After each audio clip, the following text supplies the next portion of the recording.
325 আর 5000 টাকার উপরে দাম আছে এরকম কি আছে?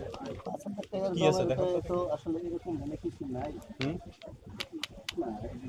মানে খুব বেশি দামি কোম্পানি দিয়ে দেয়, এটা কোম্পানির আছে। ওটা নিয়ে আমার কথা নাই, ওখানে তো ইম্পোর্টারের তথ্য আছে। চক বাজার থেকে ক্যাশ মেমো ঠিকানা নাম ঠিকানা দেয় না বললেন? অনেক দোকানে দেয় না, অনেক আবার দেয়। কারণ কি? ওরাই জানে। অনেকে করে কি লম্বা মেমো থাকে, আমি অল্প মাল আনলে করে কি ওই নিচের সিরা দিয়ে দেয়। হ্যাঁ, নাকি দেয় না কারণটা কি? অনেকের নাম ছাড়া থাকে। আপনি তাদেরকে জিজ্ঞেস করেন না যে নাম ছাড়া দিচ্ছেন কেন? আচ্ছা, পিয়ারে কার্ডিন যেটা লেখা আছে এটা ফেরিস, এটা ফেরিস থেকে আসে? এটা অ্যাকচুয়ালি ওই যে বাংলাদেশ ইম্পোর্টার আছে, ওরা দেয়। সবগুলা ইম্পোর্টার আছে এটার বাংলাদেশ ইম্পোর্টার আছে, ওরা দেয়। যেরকম কালার কসমেটিক এরা যেটি আছে ইম্পোর্টার স্যার ওডি ওরা দেয়, বুঝতে পারছেন? আমরা আসলে সব মাল তো ইম্পোর্টারতে পাইও না, আর সব ইম্পোর্টার যেগুলো আছে ইম্পোর্টারের তথ্য আছে, ইম্পোর্টার দাম নির্ধারণ করে দিচ্ছে, এগুলো নিয়ে তো আমাদের কথা নেই। সব মাল আমরা ইম্পোর্টারতে পাইও না। এখন আমি স্পষ্ট করে বলি, আপনি যদি এটা চকবাজার থেকে আনেন বা কেরানীগঞ্জ থেকে, জিঞ্জিরের থেকে আসে, ভালো, এখানে অনেক কসমেটিক্স নকল হয়। দামি নামি দামি ব্র্যান্ডগুলো কিন্তু নকল হচ্ছে। ঠিক আছে, তো এটা আসল কি নকল আপনি বুঝতে পারবেন না। ঠিক আছে, কিছুটা বুঝতে পারে, আবার কিছুটা বোঝা যায় আপনি কিভাবে বুঝেন?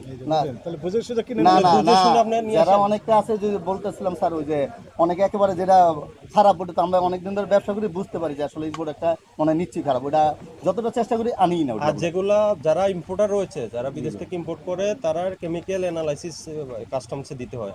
ঠিক আছে, ওটা অ্যানালাইসিস করে ওরা পরীক্ষা নিরীক্ষার মাধ্যমে এটা আসে, ওটা একটা ট্রেসিং আছে। ইম্পোর্টার আর যেগুলো ইম্পোর্টার না, এগুলো অনিশ্চিত, এগুলো নকলও হইতে পারে, এগুলা আসল হইতে পারে। আর যেগুলো লাগেজে আসে এগুলো তো আসল হইতে পারে, আর এগুলো না হইতে পারে। আর আপনি কখনো তো দামে প্রাইস গান দিয়ে দাম স্টিকার বসাতে পারতেন না। এই যে 2550 1550, এটা আমার অপরাধ, এটা অপরাধ, এটা আমাকে কিন্তু কাস্টমারের রেট চাই, তো এই জন্য সমস্যা। এটা বন্ধ করেন, এটা করা যাবে না। ঠিক আছে, আপনাকে সতর্কতামূলক আজকে 50,000 টাকা জরিমানা করা হবে। এটি সতর্কতামূলক। আমি আপনাকে একটা বলাই, আমি আপনাকে এটা এখানে আসছেন 325 টাকা উনি নিজে প্রাইস গান দিয়ে প্রাইস বসাচ্ছে। ওই যে মেশিনটা দেখান তো, মেশিন তো দেখছেন, আপনি জানেন এটা উনি দাবি করছেন কোরিয়া। তাহলে কোরিয়ার থেকে তো বাংলাদেশে কোনো ইম্পোর্টার থাকতে হবে, নিয়ে আসবে ইম্পোর্টার। বাড়তি লোক থেকে কেউ থাকে না, হ্যাঁ হ্যাঁ থাকতে হবে, এবং ওই ইম্পোর্টারের এটার দাম নির্ধারণ করে দিবে কত। ইনি সংগ্রহ করতেছেন চকবাজার থেকে বা লোকাল মার্কেট থেকে। হ্যাঁ, আমরা তো জানি বিভিন্ন কসমেটিক নকল হচ্ছে, নামি দামি ব্র্যান্ড কিন্তু নকল হচ্ছে। তো এটা নকল হইতে পারে, আসল হইতে পারে। আসল হইতে পারে কিভাবে? কেউ যদি লাগেজে নিয়ে আসে, লাগেজটা অবৈধ, লাগেজে এনে ওনাদের কাছ থেকে বিক্রি করে, সেটা হইতে পারে। তাহলে এটা আমরা অনিচ্ছি। ঠিক আছে, আর দামের বিষয়টা তো দাম নির্ধারণ করে দিয়েছে 2325 টাকা।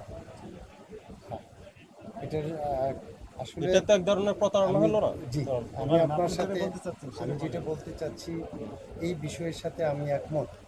টোটাল দেশ আমরা তো বাংলাদেশি, আপনি আমি সবাই মিলে। কিন্তু আমি যেই কথাটা বলতে চাচ্ছি, এই মার্কেটটা একটা ইন্টেলিজেন্ট এবং ইন্টেলেকচুয়াল কাস্টমার কেয়ার একটা সার্ভিস আছে বিশাল, এটা আন্তর্জাতিক মার্কেট তো আন্তর্জাতিকভাবে আমাদেরকে রিপ্রেজেন্ট করে এই দেশকে। একটা কাস্টমার কেয়ার আছে এই মার্কেটে, অনেক ইন্টেলেকচুয়াল এবং ইন্টেলিজেন্ট লোকজন এখানে এত একটা জাজমেন্ট, যেটা আন্তর্জাতিক বাজারও আমরা এটা পাই। তো যে জিনিসটা উনি হয়তো একজন সেলসম্যান, ওনার কাছে সমস্ত তথ্য উপাত্ত থাকে না। কিনতে গেলে অনেক ক্ষেত্রেই যাদের ওই যে নাই, বিএসটিআই অনুমোদন নাই, ওনারা গুলশানে বেচা কিনা করে, বিভিন্নখানে বেচা কিনা করে। আপনারা আমাদের চেয়ে ভালো জানেন, আপনাদের গোয়েন্দা টিম আছে, ওইখান থেকে কিনে আনে ওনারা, অনেক সময় ওনারাই কাগজ দিতে পারে। কিন্তু আমরা তো এই দেশটা নিয়েই চলব, আমাদের যদি কোনো ভুল থাকে, আমি এই রমজান মাস আমাদের বিগত সময়গুলি খুবই খারাপ গেছে, দেশের সার্বিক অবস্থা। আমি মালিক সমিতির সেক্রেটারি বসুন্ধরা হাসপাতাল, তো আমি ব্যবসায়ীদের কল্যাণে, কাস্টমারদের কল্যাণে এই সময়টার জন্য আপনার অভিযানকে আমি অ্যাপ্রিসিয়েট করি। এটা আমাদের কল্যাণ, আমিও তো আমরা শুধু বসুন্ধরা, আমার পরিবারের জন্য তো আমি কিনি। আমরা চাই এগুলি জনগণ আরও বাড়ুক। আমরা তো আসলে আমাদের মতোই, আপনারা গেলেই আমরা সচেতন। এই যে আমাদের এটা নোটিশ হয়ে গেছে, আমরা সচেতন। তবে আমি দায়িত্ব নিয়ে বলি, এখানে একটা খুব স্ট্রং আন্তর্জাতিক মানের কাস্টমার কেয়ার সার্ভিস আছে এই মার্কেটে। বিশেষ করে কাস্টমার যদি কোনো অভিযোগ করে, সত্য হোক যাই হোক, এটা সঠিক তদন্ত হয়, এবং যদি ভুল হয় এটা 100% লাল তালা মারা হয়, দোকান বন্ধ করা হয়, সিলগালা করা হয়, এবং ভোক্তাকে যতক্ষণ পর্যন্ত সন্তুষ্ট করতে না পারে ততক্ষণ এটা দিয়া যাইতেই থাকে ড্যামারি।